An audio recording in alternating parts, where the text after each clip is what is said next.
Please put your hands together and help me welcome your keynote speaker, Mr. Andy Florance.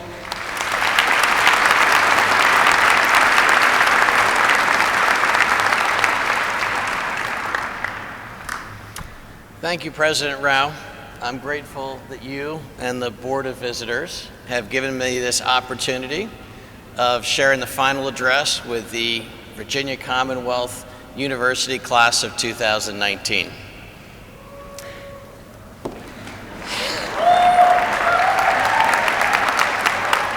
So let's be honest, most of you have never heard of me.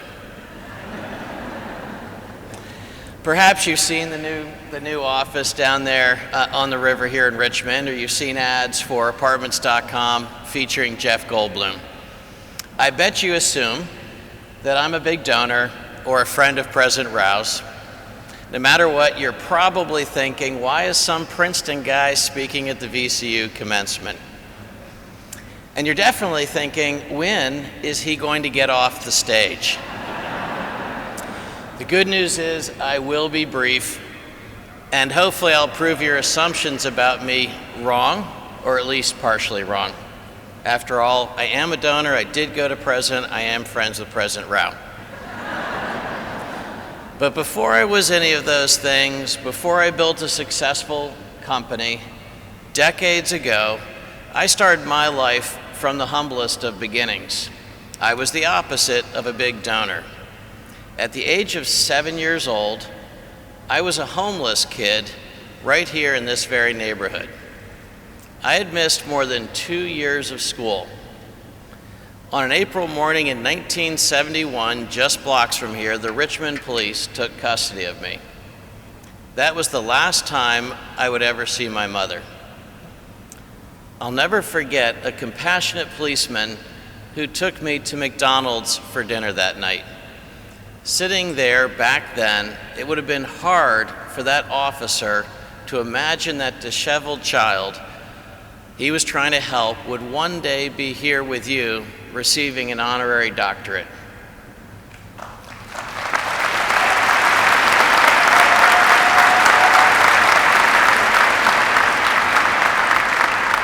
So how did I overcome the odds and make it back to Richmond speaking at your graduation?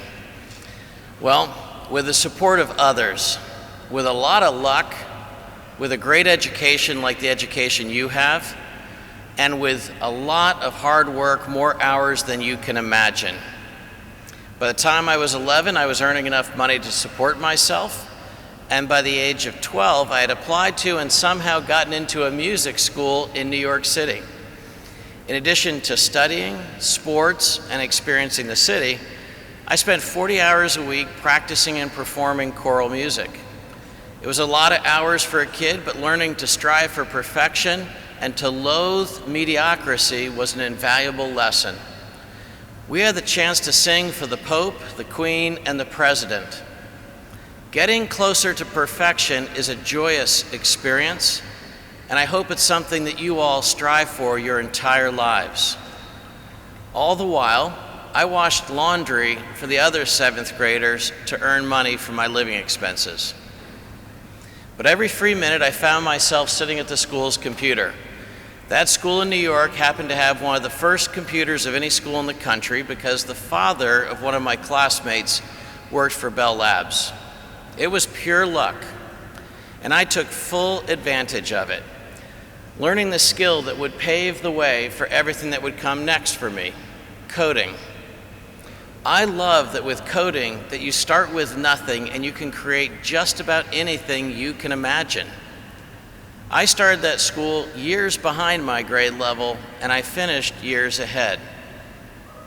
I know that one teacher in particular, Gordon Clem, with his commitment to lifting students to their fullest potential, made all the difference in my life.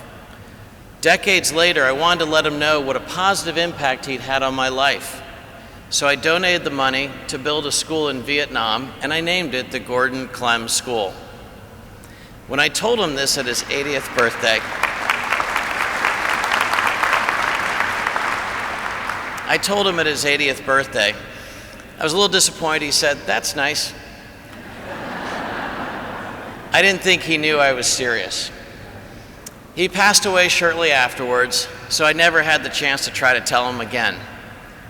But in his obituary, there was a photo of him reading to a student. I did a double take. I realized the student in that photo was me. I knew that he had selected that photo, and with it, he had acknowledged my gratitude. In so many ways, his training led me to Princeton, and it prepared me to found CoStar, the largest digital real estate company on the planet. So, do not wait. Today is an exceptionally good day to thank someone who has changed the trajectory of your life. When my college graduation ceremony concluded, I had no idea what I was going to do next. In college, I switched majors from physics to architecture to economics. Before I was 23, I had embarked on 6 different career paths.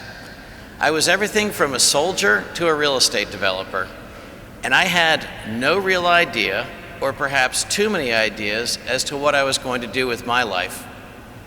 Finding something that you are passionate about in life is key to fulfillment and happiness. It's hard to find your passion because most people do not stick with new interests long enough to ever become proficient at those things so that they can realize it is their passion. So if you're sitting here today, unsure of what's in store for you, don't worry. We've all been there. It's normal. Keep looking. For me, the idea of CoStar stuck in my head. I'd had a summer job doing financial analysis to figure out if proposed office buildings could be profitable.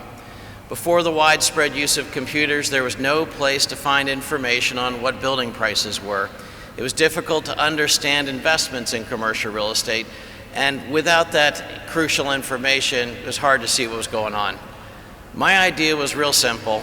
Collect massive amounts of information on buildings, track every relevant price, and bring it all together into one huge online marketplace.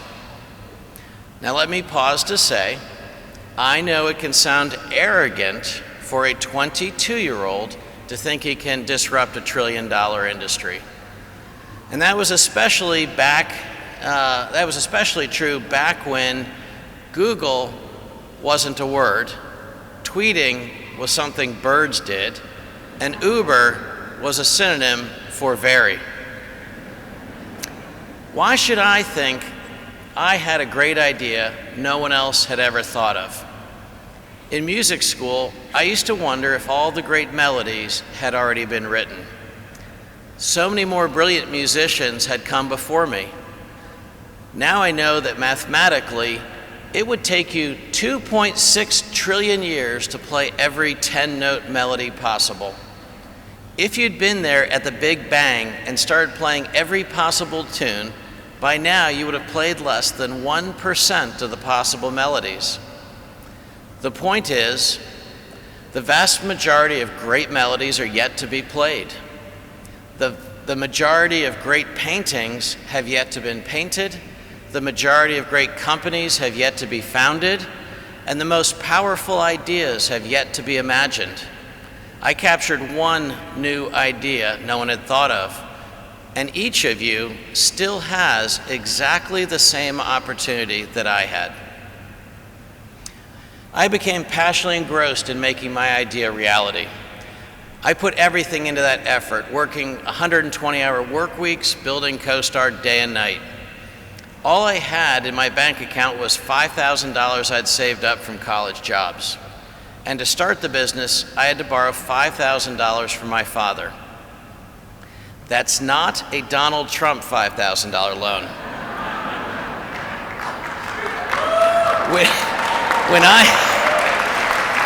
I say $5,000, I truly mean $5,000, money my father would need back to live on in his retirement. I had a computer, but I couldn't afford a laser printer. Fortunately, my sister, a VCU graduate, had started a small graphic design company, and she had a printer. So CoStar started just off the VCU campus on West Carey Street, across from the bus depot. I'll be honest, the whole thing was a grind for a meager existence. In those early days, I thought about calling it quits and going back and earning a master's degree. I was lucky to get a meeting with a professor who ran the real estate program at MIT. I told him I was trying to decide between continuing to work on this CoStar idea or applying to MIT for grad school. He thought the answer was obvious. As an authority on the matter, he told me that it was absolutely clear that CoStar was a stupid idea and it would never ever work. I wanted a graduate degree, but his ripping my vision and my idea just increased my motivation to make CoStar a success.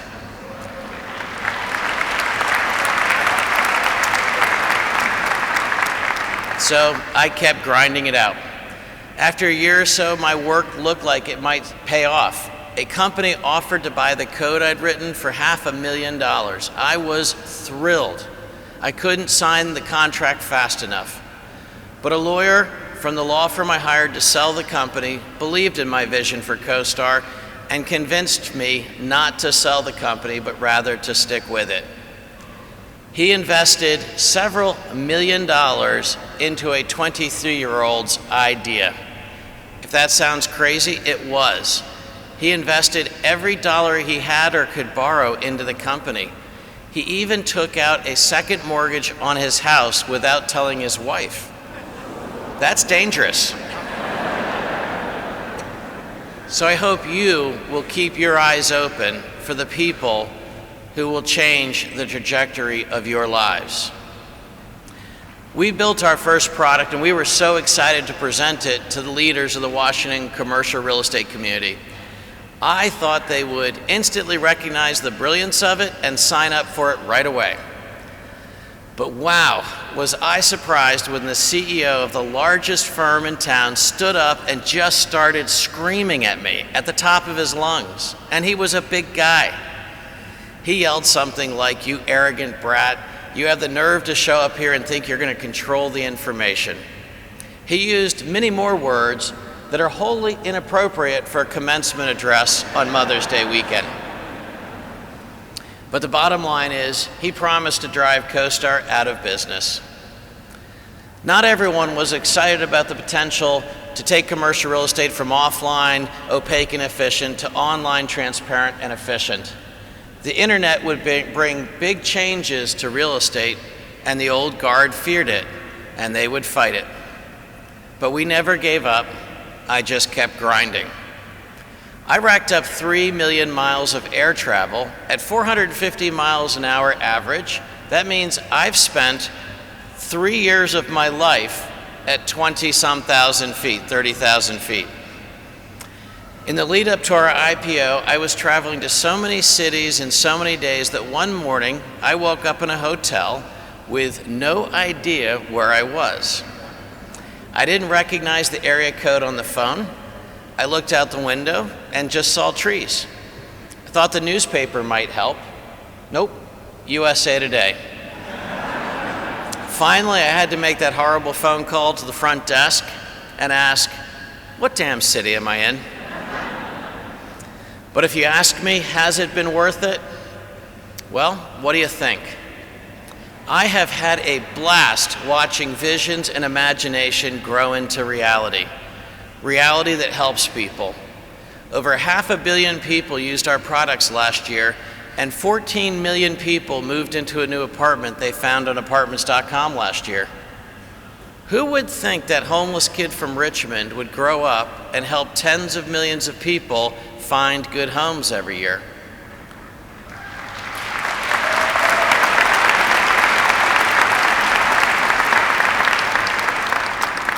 The MIT professor who said CoStar was a stupid idea, his son runs a mutual fund that has invested in CoStar stock for 15 years and has a gain of almost $1 billion investing in that stupid CoStar idea. That CEO that yelled at me and promised to bury CoStar, he's retired. But since that blow up, his firm has spent about $200 million subscribing to CoStar, and last year his colleagues logged into CoStar 1 million times. My father's $5,000 loan was paid back, converted to stock that's now worth millions. He lives comfortably in retirement. The lawyer who bet everything on CoStar has now made hundreds of millions of dollars. He lives even more comfortably in retirement. Don't get the wrong idea. CoStar was not about money. The satisfaction of invention and creativity is what motivates. There was one regret, though. I never did get that college degree. Receiving an honorary degree today from VCU means more to me than you can imagine.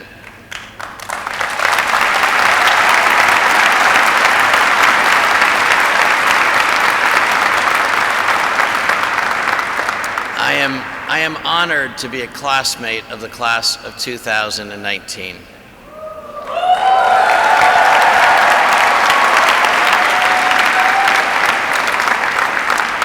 So in closing, a few lessons stand out.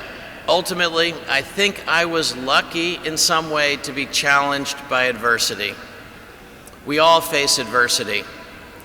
Adversity can set you back, or it can be channeled as a source of strength and motivation. It's your choice. When you believe in your vision, don't let the naysayers dissuade you. There will always be so many naysayers.